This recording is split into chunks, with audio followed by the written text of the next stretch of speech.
Bom dia, boa tarde, boa noite, sejam muito bem-vindos a mais um episódio do podcast O Segredo do Meu Sucesso, onde que é o meu objetivo aqui desconstruir aquela noção tradicional de sucesso, tradicionalmente atrelada a um sucesso financeiro, e sim trazer histórias de pessoas dos mais diversos segmentos aqui de sucesso, para que você possa aprender um pouco com essas pessoas e sim ajudar um pouquinho na sua própria história de sucesso.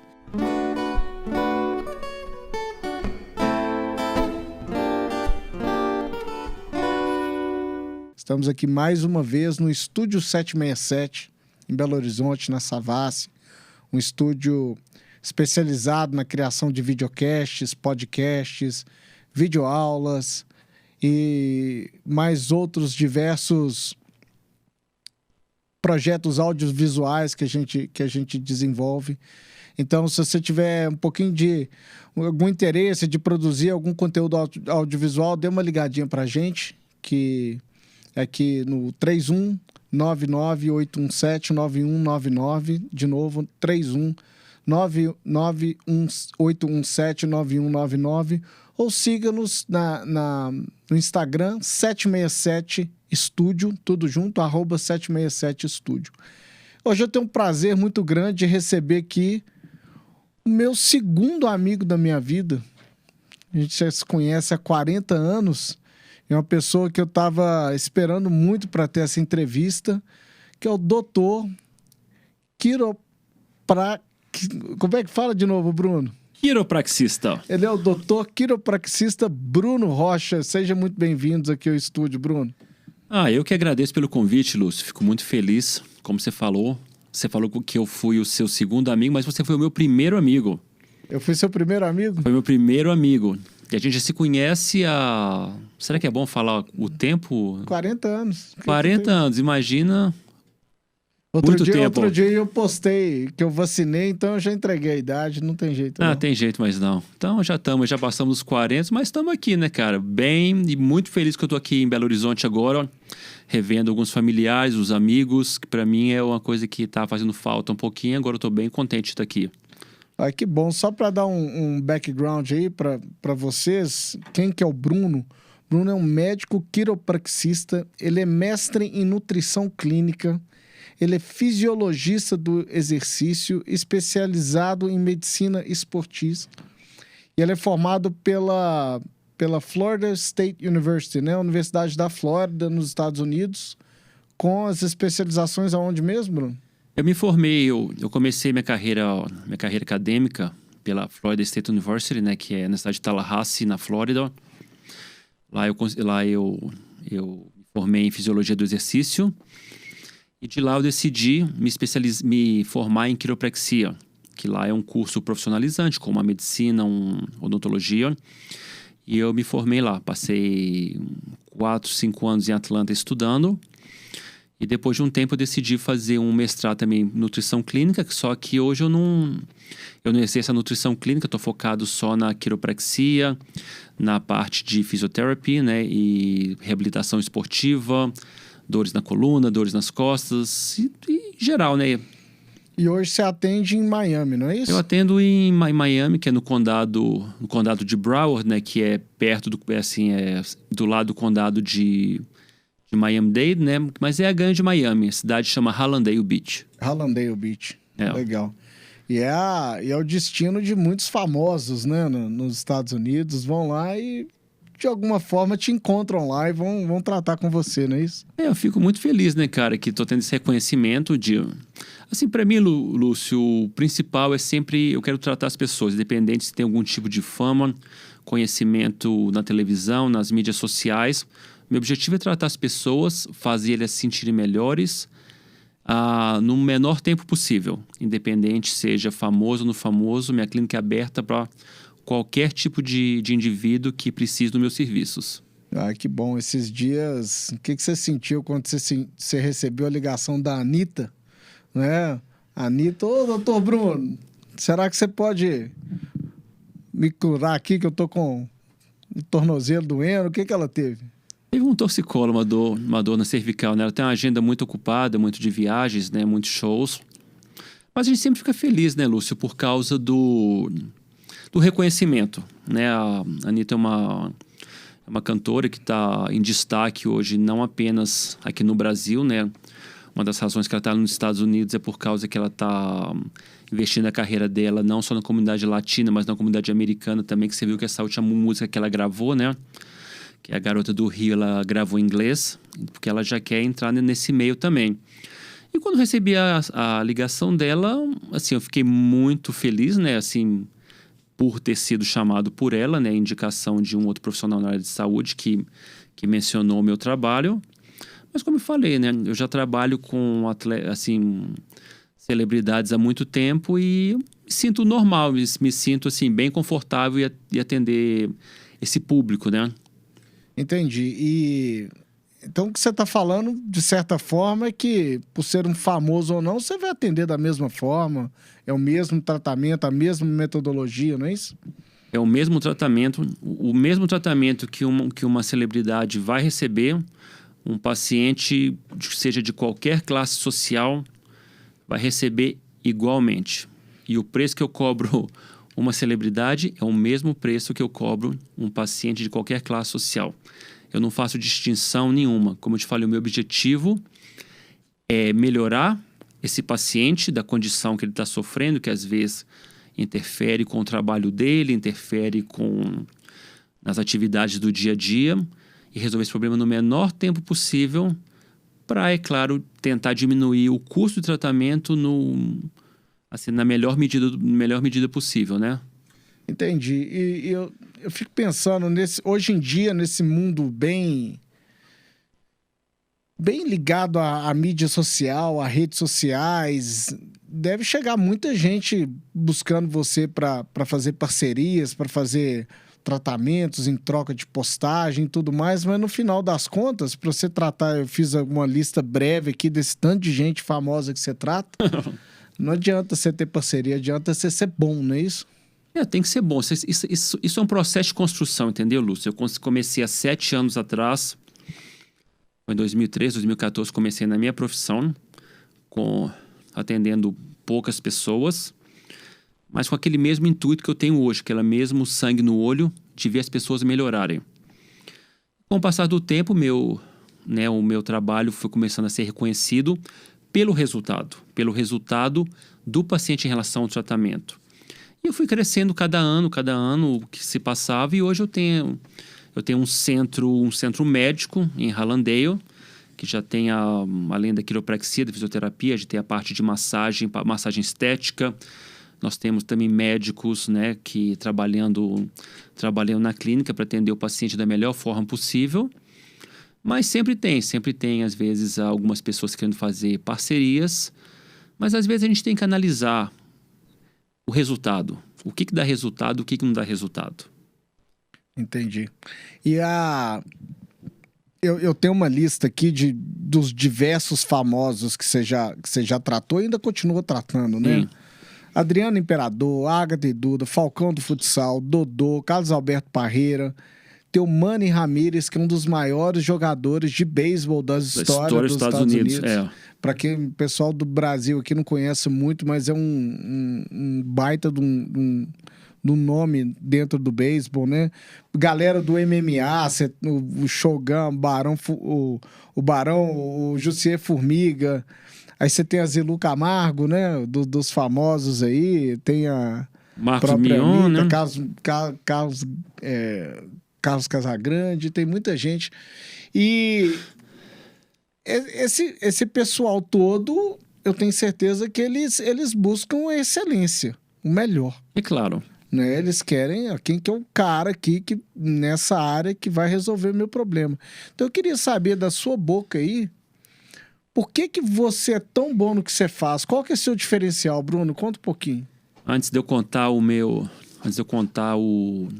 sucesso, né? Eu queria só mandar um abraço aqui para Agatha e Duda e pro Bruno Frasco, que estão agora na Olimpíada, né? Disputando, representando o Brasil. Mandando uma energia positiva, né? Que sai tudo bem lá com eles e que eles consiga o resultado, né? Que eles se preparam esse ciclo olímpico de 4 anos para obter esse resultado. Eu estou mandando aqui um abraço e boa sorte para eles. De certa forma, você fez um pouquinho do pedaço do sucesso deles, deve a você também, né? É porque isso, Lucinho, quando a gente fala de um ciclo olímpico, é uma preparação, né? Uma preparação, são 4 anos. Tem muitas viagens. Um dia eles estão na Suíça, outro dia no Brasil, nos Estados Unidos. Então, eles têm que ter uma preparação em cada lugar desses. Porque às vezes você tem uma lesão, ou às vezes o suporte que você teve naquele país não é o adequado. Isso acaba interferindo num resultado. Tá entendendo? Acaba interferindo no resultado. Então tem que ter uma preparação. E eles são atletas assim, que têm um suporte todo por trás, né? E graças a Deus eles conseguiram o objetivo deles agora e torcer para trazer o ouro, né? Isso aí. Mas o sucesso para mim, Lucinho, é como eu te falei. O que te faz ser tão bom? Qual que é seu diferencial na sua profissão? O diferencial que eu acredito, eu sou, como eu te falei, sou uma pessoa normal como qualquer outra. Mas eu invisto muito em educação. Eu faço pelo menos 2 a 3 cursos todos os anos. E como eu te falei, eu sempre procurei aprender com os melhores. Eu sempre me espelho. Quem que é o melhor nessa área? Quem que é o melhor na área de liberação maiofacial?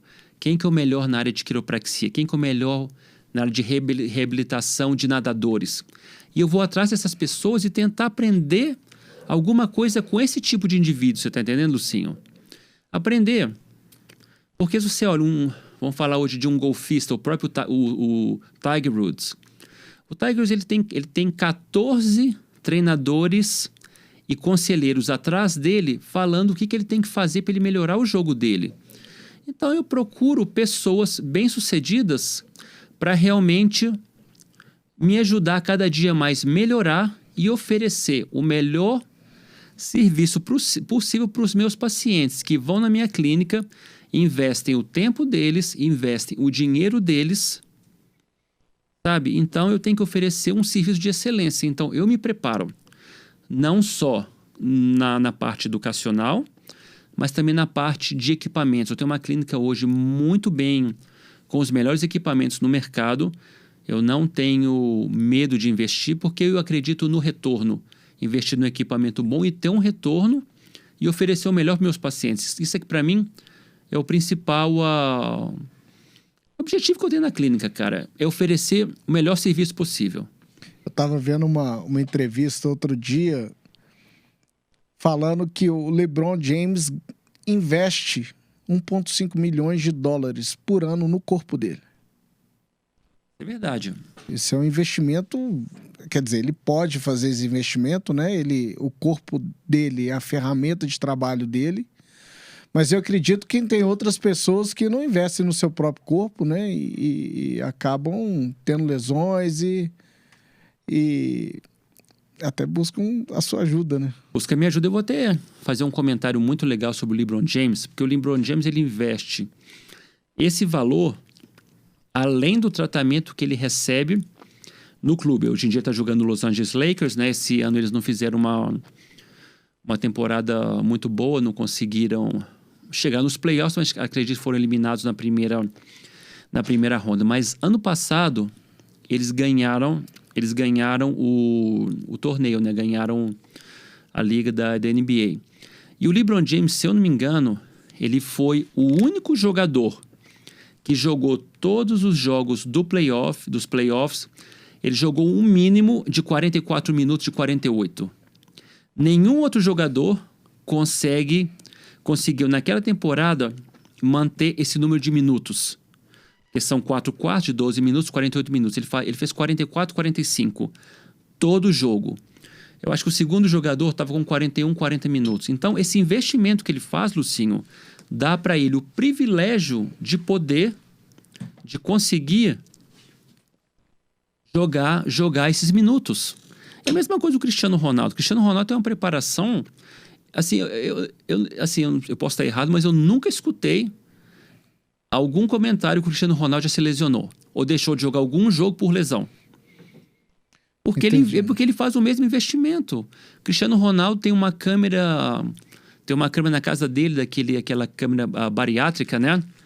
que ele faz aquele trabalho de recovery, né? Que ele fica dentro daquele chamber, né? Com ozônio, sabe? Isso é uma coisa que poucos atletas fazem isso. Ele investe porque, sabe, é um jogador assim, né? Ele é o top, né? Ele tá um nível acima de top 3, né? E você trabalha, o seu tipo de trabalho, ela é uma medicina que ela é mais reativa ou ela é uma medicina preventiva também, onde que você age antes do problema acontecer? Então, Lucinho, o que acontece é o seguinte, eu estava até comentando com a minha esposa, que eu não tenho um paciente que nunca me ligou inicialmente para falar: oi, Bruno, tudo bem? Como você tá? Todo mundo só me liga e fala: oi, doutor Bruno, tô com uma dor nas costas, uma dor no pescoço. Então, o que acontece? Vamos falar que 99% dos pacientes que me procuram ou com alguma lesão esportiva, ou com alguma dor nas costas, ou um torcicolo, qualquer tipo de problema. Depois que o paciente está na clínica, aí sim que eu faço aquela educação. Eu tento ensinar o paciente da importância da prevenção. Como sentar bem numa cadeira, como exercício você pode fazer em casa para melhorar sua postura. Para o atleta, o que ele pode fazer em casa? Um recovery esportivo, né? Recuperação. Uma recuperação esportiva para evitar lesões que muitas vezes são desnecessárias pela própria falta de ter um profissional que eduque esses pacientes, entendeu? Então, depois que passa a fase inicial, a fase da lesão, a fase da dor, aí eu tento ensinar. Entendi. E na sua clínica, qual que é o problema mais comum assim, que te procuram? Tem um problema que é bem comum, dor nas costas ou alguma coisa que você consegue generalizar e dar uma dica pro pessoal de casa aí para evitar? Posso dar, vou só fazer aqui um resuminho assim diferente aqui, porque nos Estados Unidos a quiropraxia é um pouco diferente no Brasil. A quiropraxia no Brasil é focada apenas nos ajustes, nas manipulações. Então, o profissional se foca mais na coluna. Vamos falar um pouquinho, pessoal de casa, para quem não sabe o que é a quiropraxia e o que acontece, dê as dicas também. A quiropraxia foi uma profissão que foi formada em 1895 na cidade de Davenport, no estado do Ohio, nos Estados Unidos. E o objetivo principal era liberar as interferências no sistema nervoso central através das manipulações articulares, liberar aquela pressão nas vértebras da coluna. Só que com o passar do tempo, a quiropraxia foi desenvolvendo. Hoje em dia, a quiropraxia, principalmente no estado da Flórida, o quiropraxista pode fazer a parte de fisioterapia também. Então, trabalha muito ombro, joelho, dores musculares. A gente já pode usar auxílio de laser e além das manipulações. Mas na minha clínica, o principal problema é sempre a dor nas costas, dores nas cervicais também, que é o torcicolo, entendeu? Mas com o passar do tempo, Lúcio, com o meu crescimento, eu comecei também a envolver nessa parte da medicina esportiva, né? Da reabilitação. Fiz muitos cursos, muitas certificações, eu sou certificado na parte de medicina esportiva, então eu trato qualquer tipo de paciente, qualquer tipo de lesões. Tendinite, dores no joelho, menisco, às vezes há reabilitações pós-operatórias. Muito comum lá em Miami, né, os acidentes de carro, então a gente faz o tratamento devido àquele golpe do chicote, tá entendendo? Então é um ramo bem amplo. A única coisa que a gente não trabalha com a parte de medicamentos. Entendi. E dê uma dica aí pro pessoal com um problema comum aí que você vê todos os dias. Cara, o problema comum que eu vejo diariamente é as dores na cervical, que é as dores no pescoço. Por quê?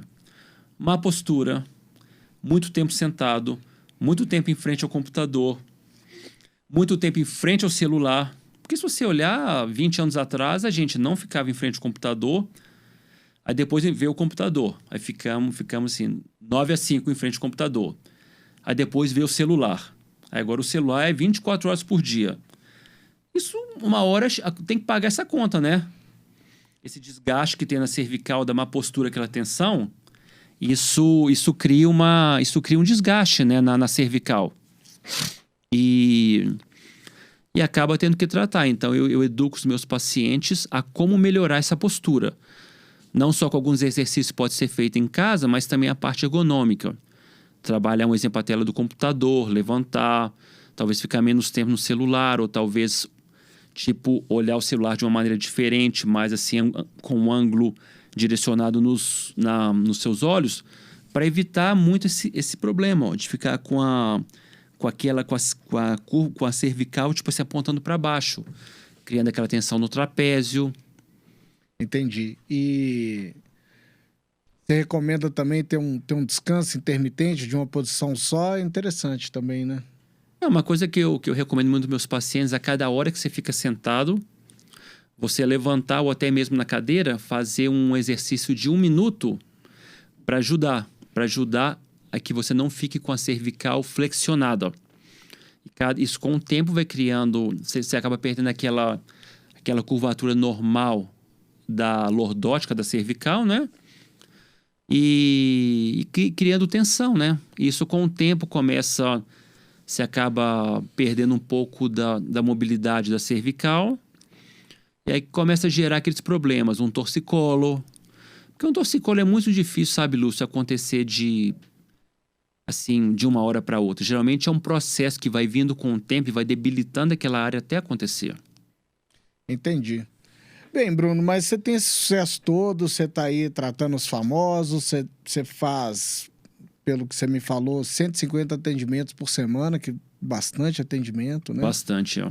Sua clínica ali, ela cresceu, ela nem sempre foi assim, mas me conta um pouquinho da sua história. Você nasceu no Brasil ou nos Estados Unidos? Nasceu nos Estados Unidos, né? E conta as circunstâncias disso aí para mim. Eu nasci em Los Angeles, na Califórnia, no ano de 1977, e fiquei lá até os 5 anos de idade.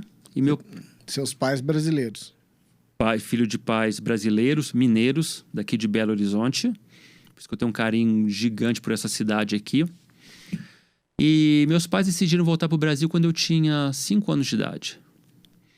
Aí eu fiz minha vida aqui, né? Estudei aqui. E com 20 anos eu decidi voltar para os Estados Unidos. Tinha feito o vestibular aqui, tinha passado na PUC, mas eu não queria continuar aqui. E decidi ir para os Estados Unidos. E lá começou a minha história. Começou a minha história acadêmica, tá entendendo? De estudo. Até que eu terminei tudo em 2013, né? E de lá eu entrei já na parte dos negócios, né? De abrir a clínica. No começo não foi essa clínica bacana que eu tenho hoje. Foi um quartinho pequenininho, só tinha uma mesinha. E um aparelho, não tinha nenhum aparelho assim, esses aparelhos caros hoje, modernos, é tudo simples. Mas como eu não vim de família rica e não tinha ganho na loteria ainda, então eu tive que começar aos pouquinhos, entendeu, Lúcio? Como praticamente aquela história de qualquer imigrante, né? Tem que começar aos poucos, tem aquele sonho de chegar a algum objetivo, né? E foi o que eu fiz. Trabalhei duro, que era a única solução que eu tinha, estudar e trabalhar. E foi. E o sucesso, depois de alguns anos, chegou. Entendi. Você tem uma história bem única, que você era meu vizinho lá no Jaraguá, aqui em Belo Horizonte. Eu lembro muito bem quando eu conversava com seu pai me mostrava fotos, né? Da guerra, que ele participou da guerra do Vietnã. Eu queria que você contasse essa história, daquele tanto de vietnamita morto no chão e metralhado. Você desculpa aí, eu coloco um adendo aí, que a gente tem uma história bem de conteúdo, bem não explícito, mas sensitivo, né? Sim. Mas conta aí, quer dizer que seu pai foi para a guerra do Vietnã? Como é que se deu essa história toda do seu pai ir para os Estados Unidos e você nascer lá? Conta um pouquinho da história aí dos seus pais. O meu pai foi uma pessoa que sempre gostou dos Estados Unidos, desde novo. Sempre gostou das músicas, sempre gostou talvez do sistema americano. Meu pai, com 17, 18 anos, foi para os Estados Unidos. Quando ele chegou, lá era muito mais fácil, né, em relação à documentação. Já chegou com visto de estudante, com documentação, já chegou com social seguro. E de lá ele começou a construir a vida dele, né? Ele teve o O primeiro casamento dele foi lá nos Estados Unidos, né? Ele teve uma filha, né? Que é a Gina, que é a minha irmã mais velha, né? Ela é 10 anos mais velha do que eu. Aí meu pai, nesse meio tempo, ele acabou tendo que ir para a guerra porque ele foi, na época, aquele processo de loteria, né? Que se era sorteado. Então, ele teve que ir para a guerra. Ele passou alguns anos lá. E depois da guerra, ele voltou para os Estados Unidos, né? E acabou se divorciando da primeira esposa.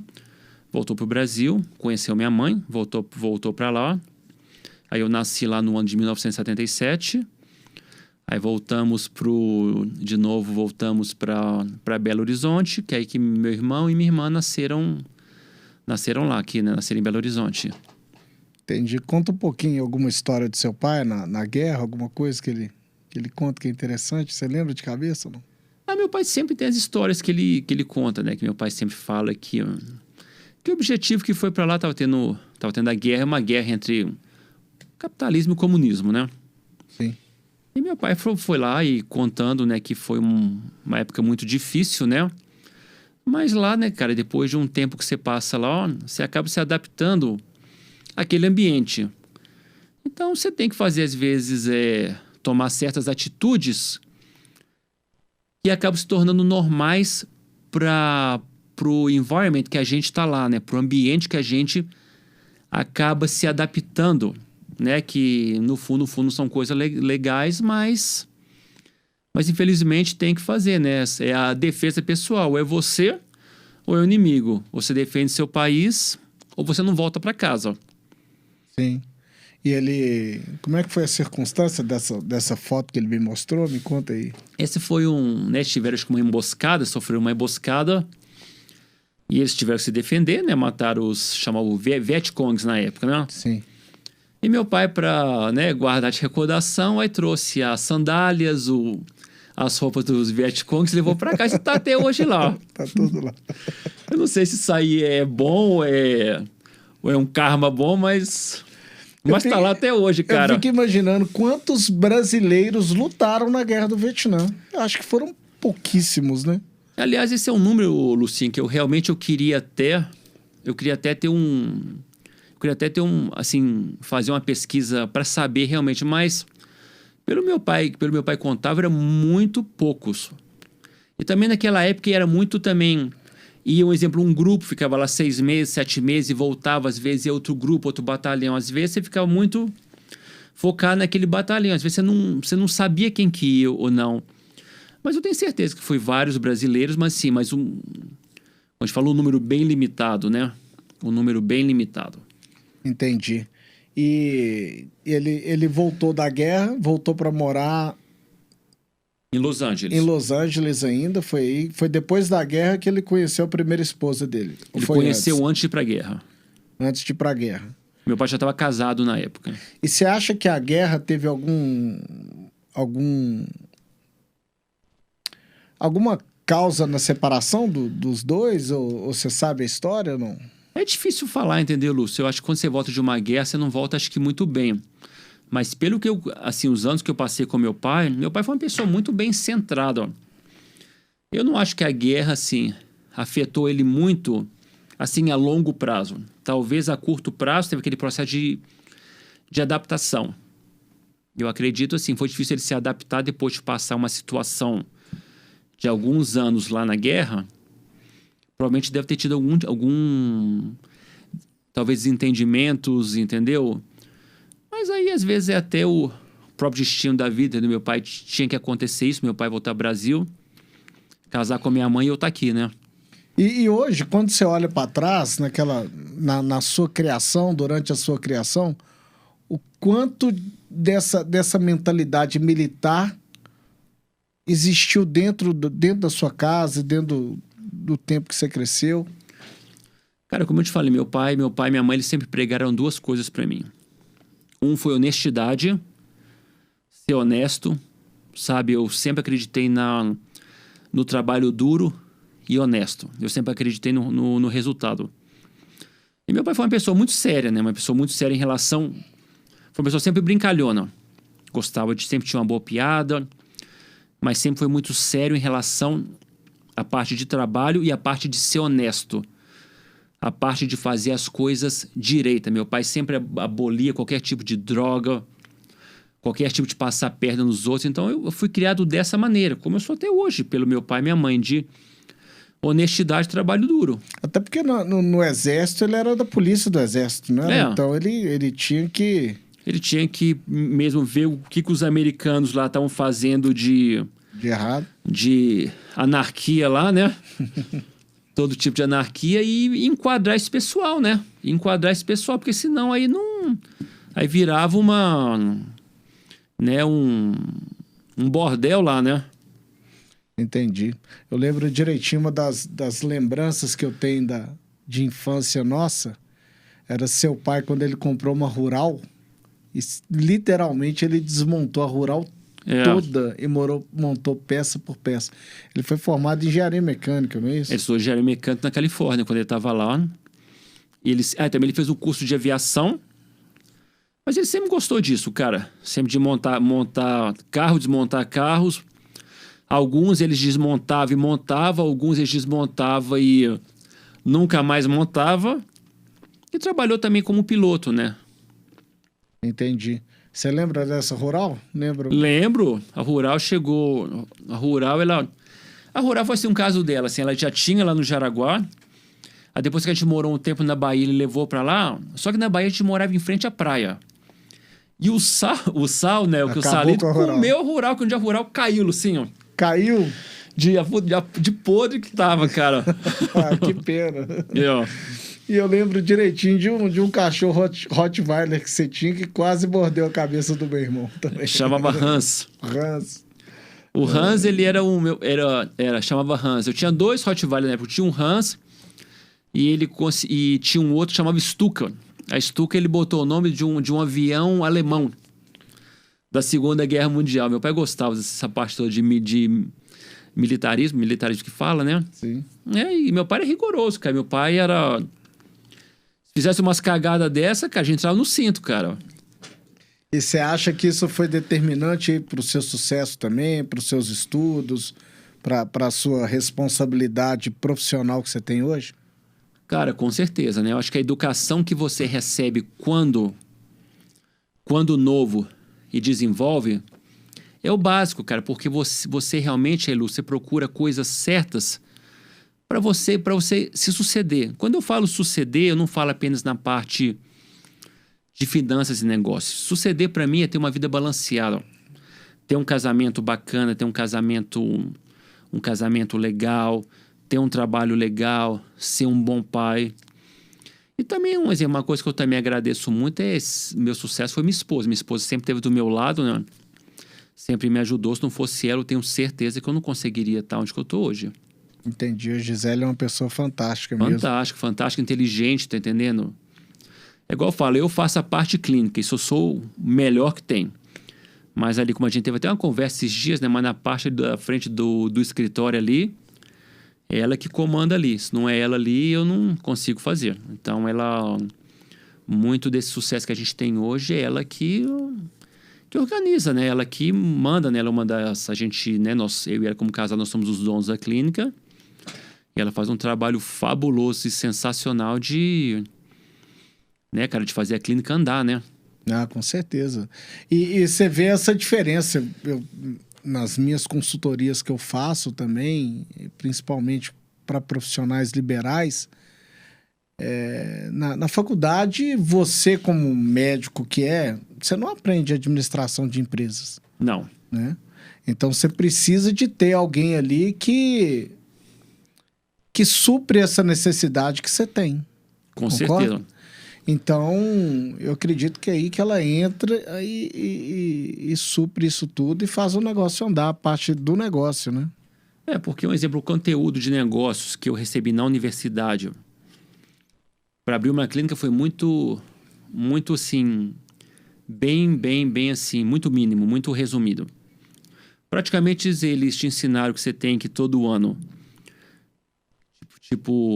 né, fazer o seu imposto de renda. Você tem que ter um contador, os tipos talvez de papéis que você tem que ter de formulários para abrir um negócio e mais nada. Mas aí vem aquela parte, né, Lucinho? Você pode Eu acredito que isso é mais do que aqui no Brasil, viu? Mas assim, mas é bem o mínimo. Só que aí vem aquela parte. Você pode ser o melhor profissional que seja. Você abre a sua clínica. Você abre a sua clínica no fim de semana, você passa o fim de semana inteiro montando a clínica, fazendo a clínica. Será que na segunda-feira, sem um plano de negócio bem feito, vai ter uma fila de pacientes esperando?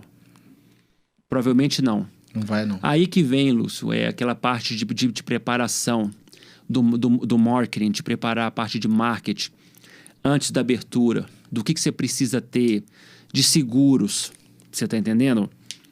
E se preparar em relação a isso. Então, é uma coisa que, infelizmente, eu fico muito triste com isso, que as universidades hoje não ensinam isso. E hoje em dia tem uma quantidade... E a maioria desses profissionais que vão formar nessa faculdade, eu acredito que vão trabalhar por conta própria, né? Vão ser médicos, vão ter seu consultório, vão ter o seu dentista, vai ser seu consultório de odontologia. E eles vão ter que ser administradores de empresas, né? Muitas vezes dá marra. Porque, assim, Luciano, eu vejo uma quantidade imensa de médicos que decidem abrir um consultório, às vezes não querem trabalhar em hospital, talvez pelo tipo de setup que tem no hospital, de setup, né, de volume, estresse que no hospital, eles preferem abrir uma clínica privada e acaba no meio do caminho, pela falta de conhecimento, acaba tendo que fechar a clínica e realmente ir trabalhar para alguma outra instituição, para uma outra companhia, um hospital ou ser empregado de algum outro médico, tá entendendo? Então, essa falta de conteúdo que a gente não tem na universidade faz falta, mas nós estamos falando isso é praticamente qualquer carreira hoje, né? Eu acho que um engenheiro, um médico, um dentista, um agrônomo não deve receber nenhum tipo de conhecimento da área de negócios para já sair da universidade de uma maneira meio que maduro para abrir um negócio e conseguir botar o negócio para andar. Mas talvez não maduro, né, Bruno? Mas com um conhecimento mínimo que te permita tocar aquele negócio, iniciar até que você aprenda, né? Com o dia a dia. E como é que você está hoje lá na clínica? Fala um pouquinho do histórico da clínica, desde que você criou, o que você fez que deu certo, o que você fez que deu errado, e e como nessa trajetória te trouxe ao sucesso que você tem hoje. Como é que eu posso descrever essa parte? Uma coisa que eu acredito, Lúcio, é o seguinte. Hoje em dia, o mundo mudou muito, né? O mundo mudou muito e a gente tem que seguir o que está acontecendo no momento hoje. As mídias sociais estão aí. É necessário a gente fazer algum tipo de investimento de nos apresentar nas mídias sociais. Lá nos Estados Unidos, a gente faz também aquela parte muito grande de Google, né, que o americano ele se foca mais no Google e a comunidade latina e brasileira mais no Facebook e no Instagram. Só que eu acredito que o principal, Lúcio, é a referência de pacientes que gostaram do seu serviço. Esse, para mim, na minha clínica, é o número 1. É a referência. Dr. Bruno é legal, Dr. Bruno fez um trabalho excelente comigo. Vai lá, você não vai se arrepender. E daí vai crescendo, vai virando um ciclo que cada ano vai aumentando mais. Mas para isso acontecer, Lúcio, eu sou muito focado no serviço do consumidor. Eu acredito que o serviço do consumidor, você tratar bem o paciente, ter empatia ao problema do paciente, oferecer um serviço ao paciente, tratar o paciente da mesma maneira que você trataria sua mãe ou seu pai. E eu faço isso, eu tenho empatia aos meus pacientes, eu fico chateado quando o paciente fala, doutor Bruno, não consigo trabalhar, tem 3 dias. Eu já fico preocupado, o paciente está trabalhando 3 dias, está sem receber. Então eu tento fazer o melhor trabalho possível para ele voltar o mais rápido. Isso chama-se empatia. Chama-se trabalhar com o problema do paciente. Minha esposa faz um trabalho muito bom, o paciente chega lá, ela conversa com o paciente, sabe da família, o que está acontecendo na vida. Às vezes tinha um paciente que os pais estavam com Covid. Como estão seus pais? Estão melhor? Tem alguma coisa que a gente pode ajudar? Às vezes você tem que se envolver e realmente oferecer isso ao paciente. Sabe, a outra parte de marketing, assim, igual eu te falei, mídias sociais, Google, promoções, fazer vídeos, e participar em eventos, isso é uma parte. Mas você pode fazer isso muito bem. Mas se você não tem empatia, não trata os seus pacientes com o coração mesmo, cara, não vai para frente. Pode acreditar em mim. E fora a qualidade do atendimento e a segurança que você tem, que você sabe o que você está fazendo. Com certeza. Foi aquilo que eu te falei inicialmente, né, Lúcio? Foi muitos anos de estudo e me reciclando cada ano, fazendo cursos. Eu não mido nenhum tipo de esforço para poder fazer um curso e aprender. Eu gosto disso, eu sou da vida acadêmica. Isso para mim é um prazer. Tá toda noite lendo, fazendo cursos virtuais, indo em seminários, em palestras. Isso para mim é uma diversão. É igual aquele que eles falam, né? Se você faz o que você gosta, você não trabalha nem um dia na sua vida. Ir para a clínica, para mim, é um hobby. Eu gosto de estar lá. Se eu não estou lá, eu estou nervoso. Eu sinto estar fazendo alguma coisa, porque eu gosto de fazer. Se eu tiver que trabalhar até as 9 da noite, 10 da noite, eu estou lá trabalhando, porque eu estou feliz, porque eu estou fazendo o que eu gosto. Eu gosto de estudar, eu gosto de aprender, eu gosto de ligar para amigos meus e falar, cara, o que você achou desse estudo que saiu agora? Isso vai me dando credibilidade, vai me dando conhecimento, e isso eu consigo aplicar nos problemas, né, nas condições, nos diagnósticos de pacientes, porque cada um aparece lá com um diagnóstico diferente. E você trata, na sua maioria, brasileiros, americanos, ou é um mix desses dois, latinos? Me conta um pouquinho. Assim, Lucinho, quando eu comecei, há 7 anos atrás, eu tentei focar muito na comunidade brasileira, porque eu queria criar um nicho. Ou seja, a Grande Miami tem 7 milhões de pessoas, né? 6 milhões ou até mais, eu acho. Tem 2 quiropraxistas, eu falo. Então, vamos focar na comunidade brasileira. 2 quiropraxistas brasileiros. Brasileiros formados nos Estados Unidos, né? Que são você só pode trabalhar nos Estados Unidos formado lá e com a licença do estado da Flórida.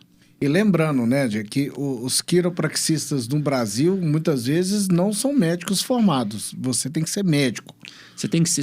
É que os Estados Unidos, eu acredito que eles seguem o modelo inglês. Então, você é médico. Você tem que ter um bacharelado e depois fazer uma carreira profissional. A gente segue... Nós somos chamados de chiropractic physician. Physician significa... É médico. Tem medical doctor, um physician.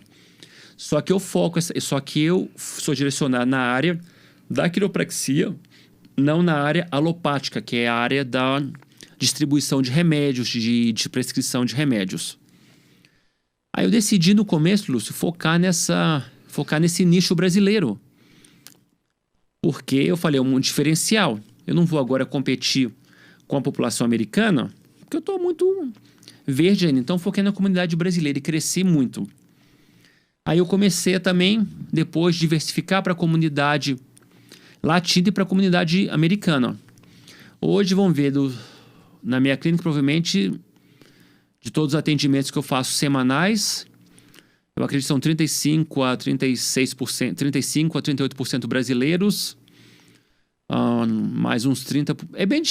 É tipo assim, 1/3 de cada. 1/3 brasileiro, 1/3 americano e 1/3... Dos latinos e da comunidade russa também. Muitos russos. Porque na região que eu tô tem muito russo e ucraniano. Só que o problema do russo e do ucraniano é que a grande maioria deles não falam inglês. Aí eu tenho que me virar lá com o Google Translator. Aí uma consulta que ia demorar 40 minutos, demora 2 horas. Entendi.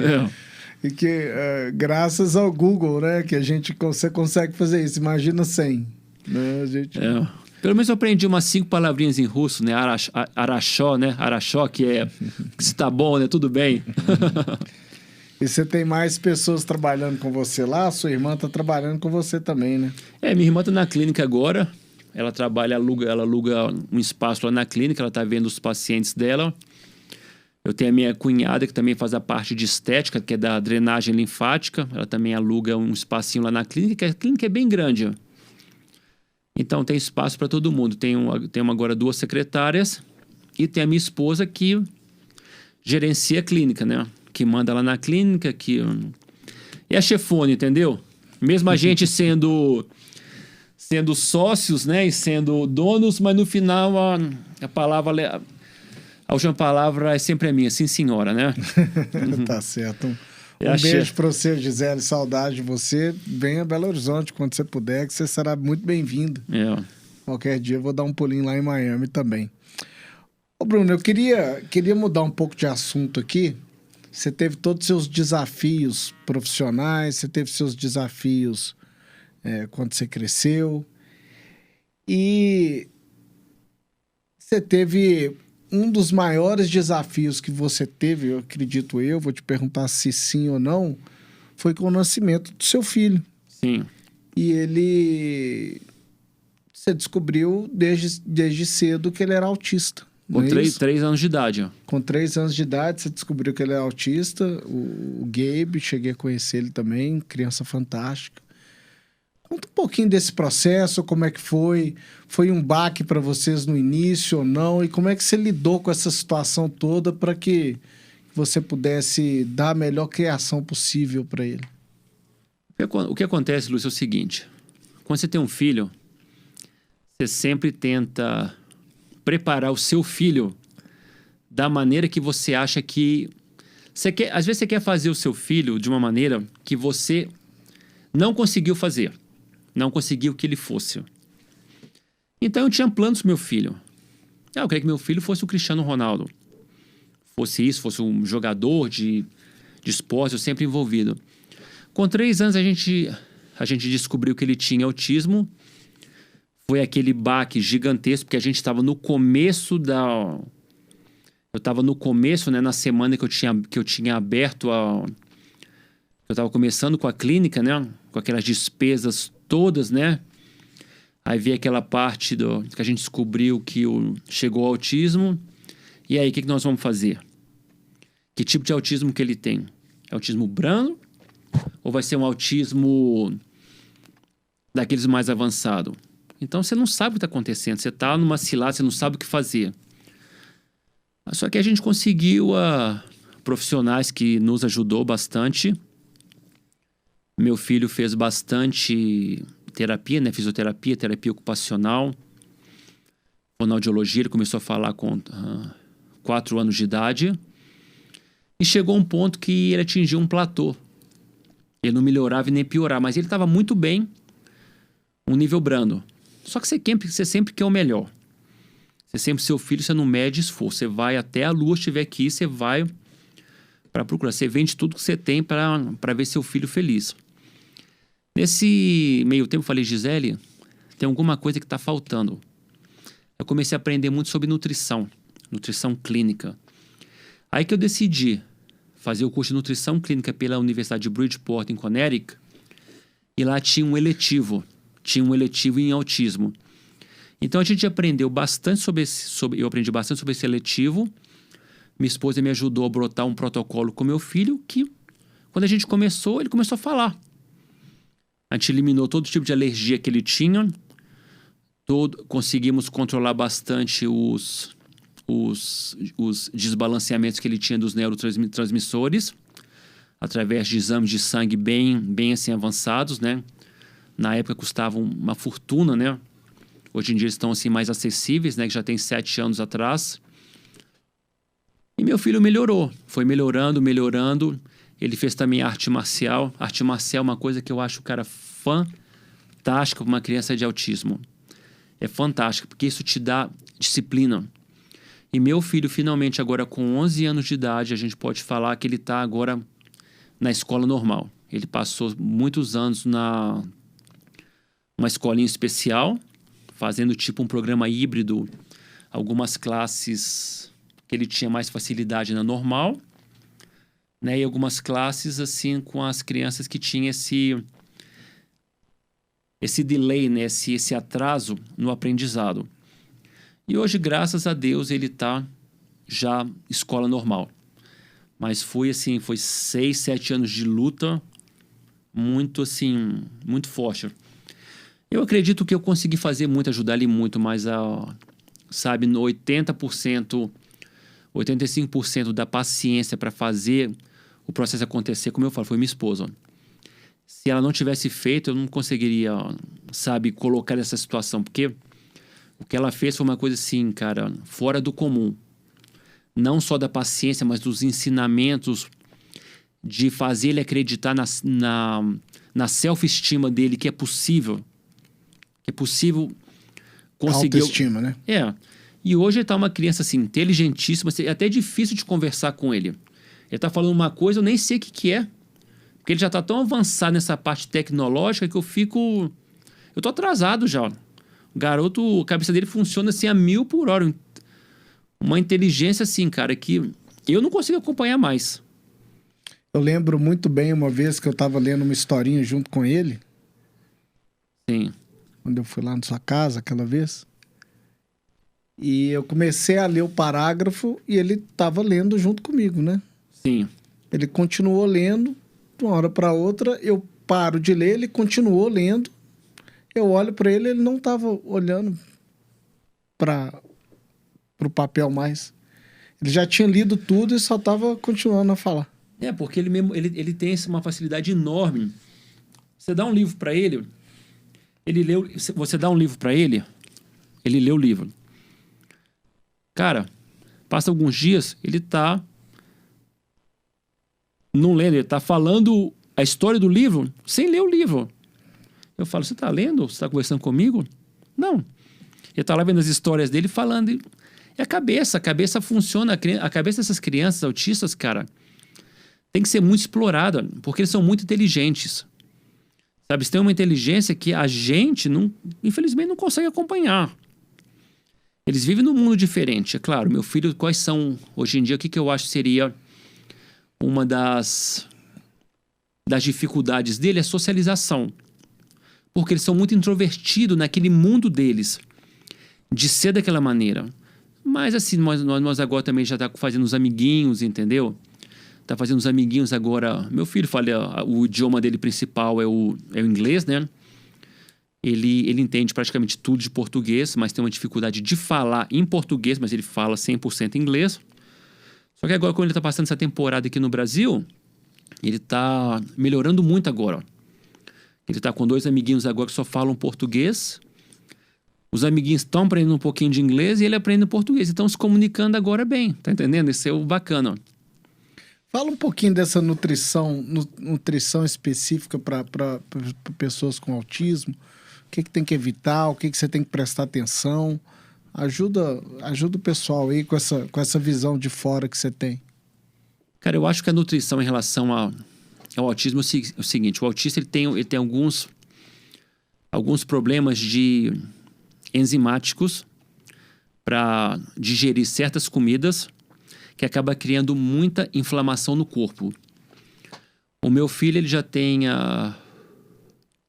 6 anos que não come nenhum tipo de glúten e lactose. E nesse teste que a gente fez de intolerância, foi um teste assim bem vasto, tem alguns outros produtos também que ele não come.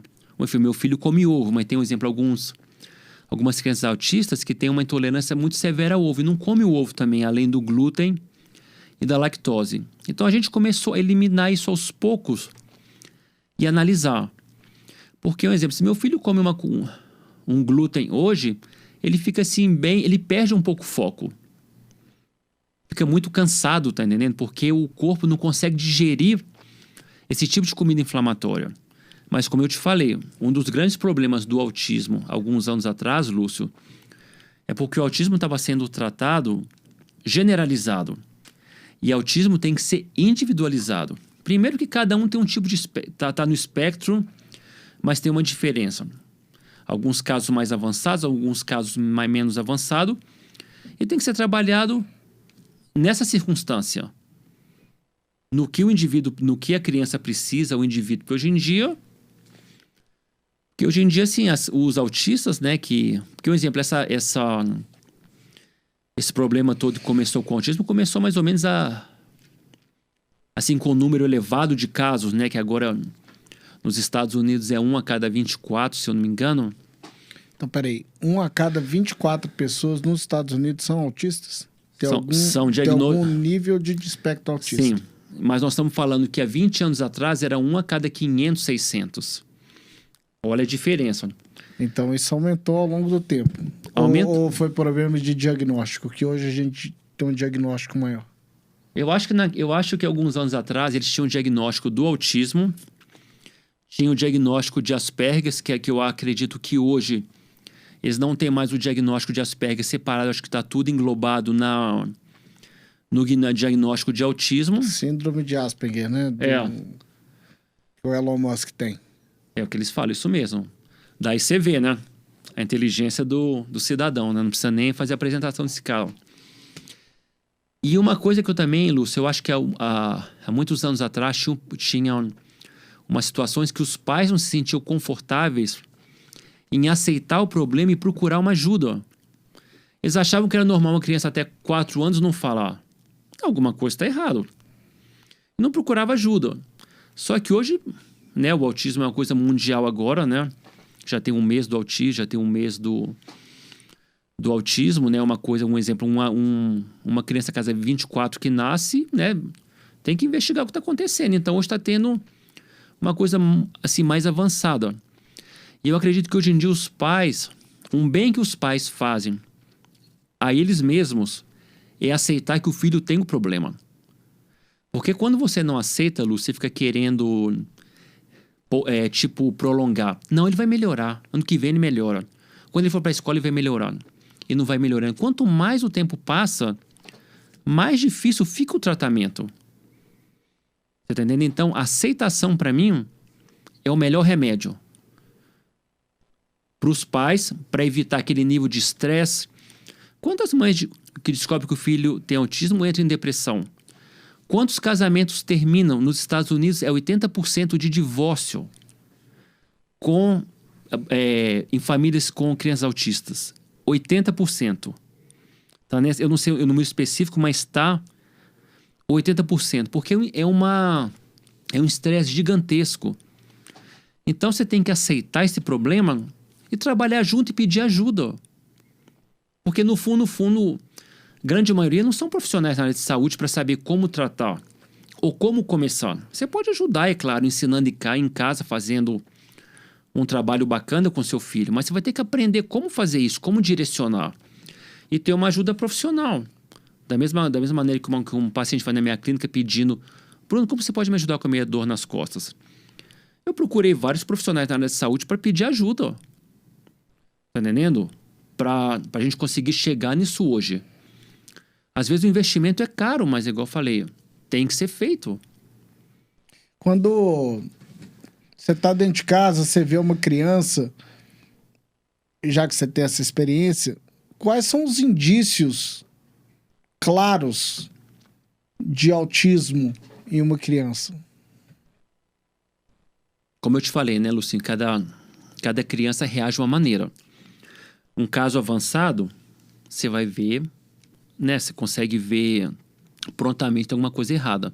Eu tô perguntando porque muitas vezes no extremo você consegue ver de forma clara, tem alguma coisa errada. O problema é que quando não tá muito claro aquilo, você acha que é um normal, mas um normal não tão normal. E se você diagnosticasse isso de forma cedo, de forma bem cedo no processo, você tem uma chance maior de ter um tratamento mais adequado, né? Muito maior. Eu acredito... Eu lembro que quando meu filho estava com 3 anos de idade, Lúcio, ele começou numa escolinha. E eu vi os outros meninos brincando, pulando, você vê aquele brilho no olho. E meu filho, ele não tinha aquele brilho no olho na época. Eu falava, cara, alguma coisa tá errada, sabe? Não tem aquele brilho. Ele é muito quietinho, ele é muito introvertido. Aí vem aquele ponto que eu falei. Aí, às vezes, os pais não querem aceitar, não é? Os pais não querem aceitar. Aí a escola começa a vir em cima de você. Você tem que levar seu filho, fazer uma consulta num psicólogo para ver, num pediatra especializado. Aí o pediatra fala que aquele pode ser talvez um autismo, mas você continua não querendo aceitar, mas você sabe que alguma coisa está errada. Você acaba vendo, quando você começa a ver outras crianças e você vê numa criança autismo, principalmente no começo. Que é o grande problema, que é, às vezes, a socialização, a maneira como ele brinca, a maneira como brinca, às vezes, diferente.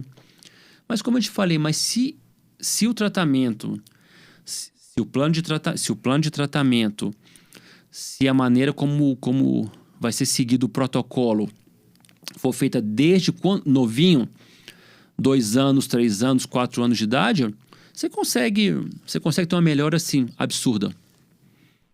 Graças a Deus, a gente começou muito cedo, com 3 anos de idade. Existe algum teste clínico para determinar se a pessoa é autista ou não? Ou é um teste psicológico? Inicialmente, para decidir o autismo, assim... eu não estou muito certo com a idade, mas eu acho que você só pode dar um diagnóstico de autismo nos Estados Unidos com 3 anos de idade, nos Estados Unidos, o diagnóstico com 3 anos de idade. Eu acho que quando a criança ela atinge 3 anos de idade, a partir de certos testes, você pode falar, ó, ela está no espectro de autismo. Agora, que espectro ela está? Que nível que ela está? Aí, Lúcio, eu acredito que tem que esperar alguns anos mais para ver o desenvolvimento.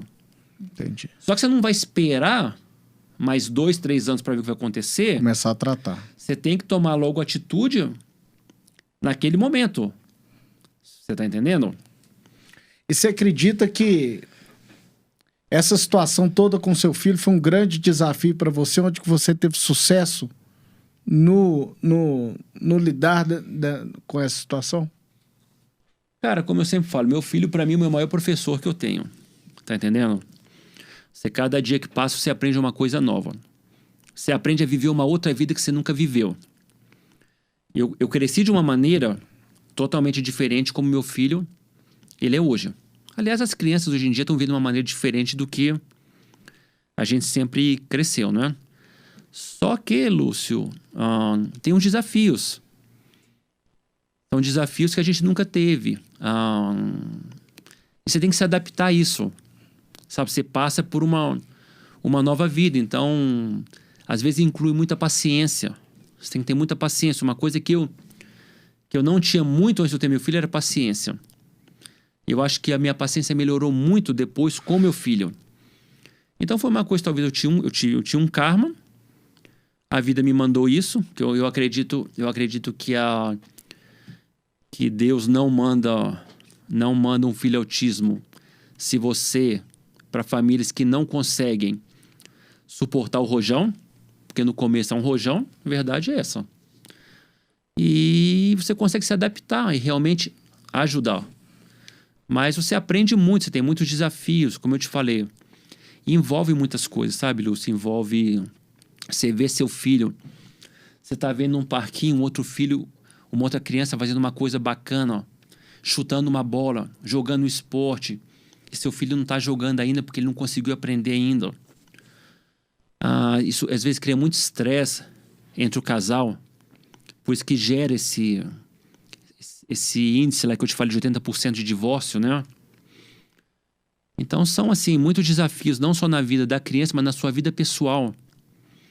Às vezes um dos pais tem que deixar de trabalhar para né, como é que fala? Para um dos pais ficar em casa, entendeu? Dedicando... Porque a dedicação 24 horas, 7 dias por semana. Você tá entendendo? Só que talvez tem muitas famílias que não consigam fazer. Eu, graças a Deus, eu sou uma pessoa privilegiada, que eu consigo trabalhar. Minha esposa me ajuda muito na clínica, mas ela tem um tempo vasto de ficar em casa e se dedicar totalmente ao meu filho. Infelizmente, tem muitos pais que não conseguem, eles não podem parar de trabalhar. E vai ter que deixar numa creche e lá você não consegue, às vezes, ter aquela dedicação individualizada que uma mãe ofereceria, entendeu? Porque eu faço um trabalho bacana, mas mãe é mãe nesse ponto, entendeu? A mãe, ela faz um trabalho melhor que a gente. Tem alguns pais que talvez sejam melhores, mas na grande maioria a gente tem que aceitar.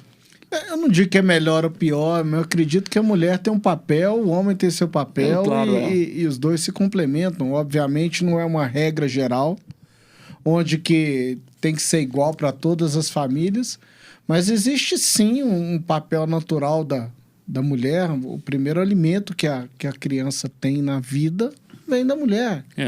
Né? Então, ela é provedora daquilo ali desde sempre. Então, isso tem uma repercussão para o resto da vida nossa que é significativo. Né? Então, eu acredito que a gente está passando por momentos aí são momentos estranhos, onde que a gente questiona muito o papel do homem, o papel da mulher, o machismo, o feminismo, e a gente tem ido muito para os extremos. Sim. Eu acho que a gente tem que se unir um pouco mais em prol de um objetivo maior, né? No seu caso aí, por exemplo, o objetivo de dar a melhor educação possível para o seu filho. Né? Acredito que o papel da sua esposa teve um papel fundamental aí, não só na sua carreira profissional, na sua carreira pessoal, no desenvolvimento do seu filho, concorda? 100%. Concordo 100%.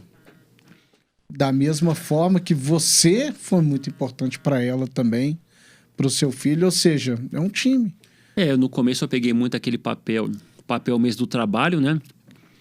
Trabalhar, manter a casa, e minha esposa essa parte mesmo da educação do meu filho, né? De ajudar ele a melhorar cada dia mais. E graças a Deus a clínica melhorou. Minha esposa agora ela pode trabalhar agora um pouquinho comigo também lá, né? Uhum. E ao mesmo tempo se dedicar para ele. Porque eu sempre acredito, eu acho que a mãe faz um trabalho muito bom, entendeu? Às vezes é melhor deixar com a mãe fazendo trabalho do que até com uma cuidadora. E graças a Deus eu tenho esse privilégio da minha esposa poder ficar em casa fazendo isso com meu filho.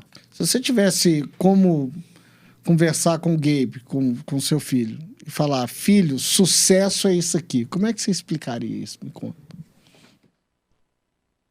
O que é sucesso para você? Cara, o meu conceito de sucesso, Lúcio, ele mudou muito. Eu, há talvez 5 anos atrás, o meu conceito de sucesso seria abrir uma clínica, sabe? Crescer a clínica, ter muitos pacientes, ser bem reconhecido. Financeiramente também? 100%. Às vezes a gente põe o financeiro acima de tudo, né? Sim. Então, o meu conceito de sucesso há um tempo atrás era isso. Hoje em dia, ter uma vida balanceada. É ser bem-sucedido no meu trabalho, mas ser bem-sucedido no meu casamento e ser um bom pai que vou ajudar meu filho a prepará-lo para ter um futuro, sabe, de sucesso. Seja o que ele quiser fazer da vida dele. Sabe? Então, eu acredito que tem que ter um balanço hoje em dia de sucesso. Não só na parte física, também na parte espiritual. Eu estudo muito cabala, rezar, se envolver nessa parte espiritual, sabe? Ajudar com o corpo, né, cara? Ajudar a tirar essas neuras todas que a gente tem no dia a dia. Trabalho tem que ter, né? É parte da nossa vida. Mas o balance, sabe? O balance desfrutar, ter tempo para estar em casa, estar com seu filho, com a sua esposa. Sucesso tem a ver com liberdade. Com liberdade.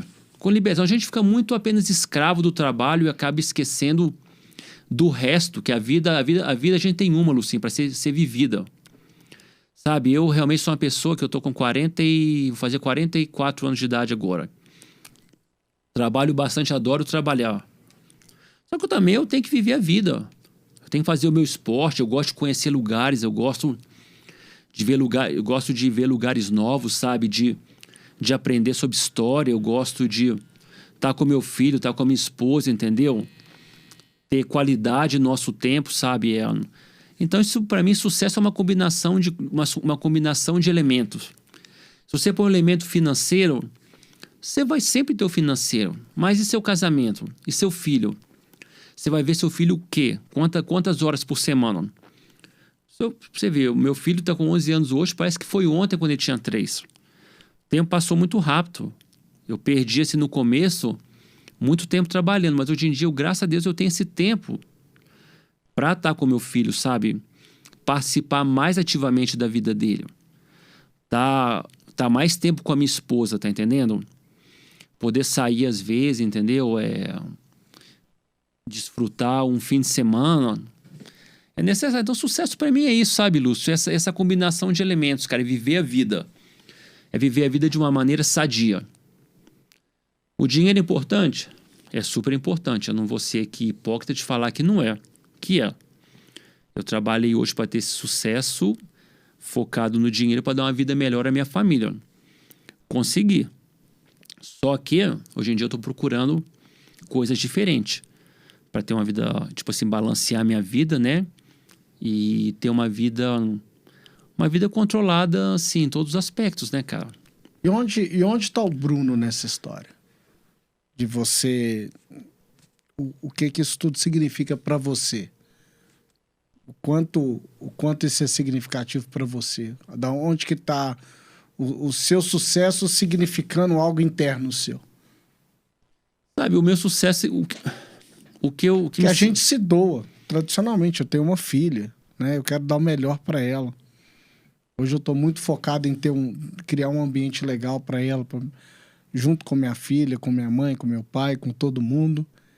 Mas eu quero algo para mim também, né? Eu quero a minha liberdade, o meu bem-estar, porque às vezes a gente se doa demais e perde internamente. Sim. Onde que tá o Bruno nessa história? Cara, o que eu quero fazer agora, como eu te falei, é ter mais tempo com a minha família pra gente viajar e conhecer o mundo. Eu conheço a Europa, mas eu quero conhecer outros lugares, entendeu? Porque eu acho que o mundo tá aqui para ser visto, para aprender sobre o mundo, conhecer culturas novas e focar no meu físico também, sabe? Focar na minha saúde. Eu quero ter uma velhice, sabe, Lúcio? Saudável. Quero ter uma velhice saudável, uma velhice tranquila. Sabe? Então eu tô hoje em dia me focando em mim também. Eu tenho que me focar na minha saúde, me exercitar. Assim, poderia estar me exercitando um pouco mais? Poderia, mas eu vou voltar agora, quando eu voltar para Miami. Já tô aí com planejamento até na parte mesmo de nutrição, tá entendendo? Tô até fazendo um plano de nutrição com o Paulo Musi, que é um nutricionista um médico esportista muito bem conceituado em São Paulo. Tô começar a fazer agora um crossfit, uma atividade física de novo, porque eu quero estar bem de saúde, eu quero viver saudável. Não estou aqui para falar que eu quero viver até 100, mas eu quero, o tempo que eu tiver aqui, eu quero estar saudável, feliz, com a cabeça boa. E é isso, cara. E estar bem também, não só para minha família, meus pacientes, entendeu? Se eu não estou bem comigo mesmo, como que eu vou estar bem para eles? Então, para mim, o sucesso é isso. Eu me contento com poucas coisas, sabe, Lúcio? Eu me contento... como eu te falei, eu adoro o que eu faço. Então eu me contento de ter a minha clínica e de trabalhar e ajudar os outros. Mas eu também me contento de ter uma família saudável como eu tenho. De ter um filho saudável, de ter uma esposa saudável. Estamos sempre juntos. E é isso. O que a gente pode pedir mais da vida? Tá certo. É isso mesmo. A única coisa que eu estou pedindo agora é pro Cruzeiro voltar para a Série A. Mais nada. Que eu acho que não tá escutando, não. Tá certo. Mas... Ô Bruno, e para finalizar, eu queria te perguntar qual que é o segredo do seu sucesso? Qual que é o segredo, o que te trouxe aqui? Fala um pouquinho pra gente e dê um pouquinho de insights aí, de ideias para as pessoas que estão começando aí, que querem ter uma carreira, uma trajetória de sucesso. Eu acho que para chegar onde que eu cheguei, eu sempre acreditei, Lúcio. Eu sempre acreditei que era possível chegar onde eu ia chegar. Mesmo que eu tivesse que pular muitos muros, muitas barreiras, eu ia chegar. Eu sempre acreditei, eu nunca desisti. Se eu tivesse que estudar até as 3 horas da manhã, ou trabalhar no começo até as 2 da manhã, eu trabalharia. Se eu tivesse que passar um dia na clínica inteiro para ver um paciente, eu iria. Eu sempre acreditei nisso, num trabalho duro. Primeiro que eu não vim de família rica. Eu não vim de família rica. Então, a minha opção foi o quê? É estudar ou abrir um negócio. Então, eu falei, eu vou estudar, que eu acho que vai ser melhor para mim. E eu sempre continuei estudando. Eu sempre me reciclando, aprendendo. Mas sempre acreditando onde que eu ia chegar. Eu tenho hoje em dia muito mais objetivos para o meu trabalho. Outras expansões que eu quero fazer na clínica. E eu continuo acreditando. Só que além de acreditar, Lúcio, a gente tem que fazer um plano Um plano de negócios. O que você quer fazer? Você não pode começar a dar tiro no escuro e esperar que dê certo. Você tem que se planejar. Até um exemplo final de 2021, eu vou fazer esse A a B. Ano que vem, o primeiro quarto de 2022, eu vou focar nesses, por exemplo, de C a F. Tem uma coisa planejada, tem uma coisa que você consiga medir resultados. Sabe? Tem que ser feito. E às vezes a gente tem que pedir ajuda a outras pessoas para nos ajudar. Como eu falo, eu peço ajuda. O que eu falo? Se eu tenho uma dúvida, se eu acho que tem uma pessoa que faz um trabalho bacana, eu posso ir conversar com você, vamos trocar umas ideias. Tem pessoas que vão estar receptivas, tem outras que não. Então procura as que estão receptivas, que pessoas querem ajudar. Se tem qualquer profissional na área de saúde hoje em dia que está com alguma dúvida, que precisa de alguma ideia ou algum conselho, cara, pode me ligar. Vai no meu Instagram, o telefone pessoal está no Instagram. Me liga. A gente marca aí meia hora, uma hora para conversar, eu falo tudo que você pode fazer. Então passa aí pro pessoal os seus contatos, suas redes sociais. Quem quiser entrar em contato com o Bruno Rocha, como é que faz? O meu Instagram é o DR, Bruno da Rocha. O meu telefone, né, do WhatsApp, do Zap, né, seria mais 305-497-2821. Pode entrar em contato comigo a hora que quiser, que eu estou aqui disponível, sim, a dar um conselho a essas pessoas e ajudar. Sabe por quê, Lúcio? Porque muitas pessoas fizeram o mesmo por mim. E eu quero retribuir.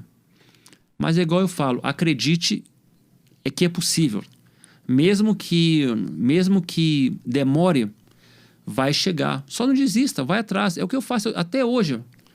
Eu tenho objetivos aí na vida. E estou correndo atrás. Tem meses que são muito bons, tem aqueles meses que são mais fracos. Então você tem que estar sempre se preparando para as vacas gordas e as vacas magras, sabe? E correr atrás. E acreditar. Você nunca sabe quando vai ter uma pandemia, né? Como a gente conversou aquele dia, sabe, Lúcio? A gente conversou. Quando entrou a pandemia, eu me senti, assim, um pouco precavido, assim, assustado. Que eu achei, como que os pacientes vão vir aqui na clínica? Fiquei, assim, estressado e nervoso à toa. Por quê? Eu tive um crescimento de 30% no meio da pandemia, e ainda expandi a minha clínica para uma clínica bem maior. Então, às vezes, a gente cria situações que não vão acontecer. E também, eu sempre acredito que a gente tem que deixar nas mãos de Deus. Tem gente que acredita, tem gente que não acredita, mas eu acho que a gente tem que pedir para Deus acreditar, tá entendendo? Que tem um ser maior que a gente que move ali as coisinhas, entendeu? Sim. E acreditar, cara, e trabalhar duro é isso. Esse é o meu objetivo. Foi como que eu fiz, Lúcio. E para terminar, e honestamente. Foi esse o que eu fiz para me suceder hoje em dia, mais nada. Isso é essencial. Sim. Bruno, queria agradecer muito sua presença aqui. Veio lá de Miami, deu um tempinho, passou aqui para conversar com a gente. Espero que a galera aí de casa tenha aprendido muita coisa com o Bruno aqui. Tem os contatos dele aí que ele acabou de passar para todo mundo. Então, todo sucesso para você, Bruno. Te desejo todo sucesso. E precisando da gente aqui, a gente está à disposição também, tá bom? Obrigado, Lúcio. Fico muito feliz pelo convite também mais uma vez. Quero deixar os parabéns aqui, cara, pelo estúdio. Tá fantástico. Equipamento de primeira, um serviço, sabe, top mesmo, cara. Parabéns, fico feliz pelo seu sucesso. Não só pelo profissional, pela nossa amizade de 40 anos. Que vai continuar até os últimos dos nossos dias. Até os últimos dias. Isso aí. Grande abraço, Bruno. Um abraço para todos de casa aí. E mais uma vez, bom dia, boa tarde, boa noite. Até a próxima. Tchau.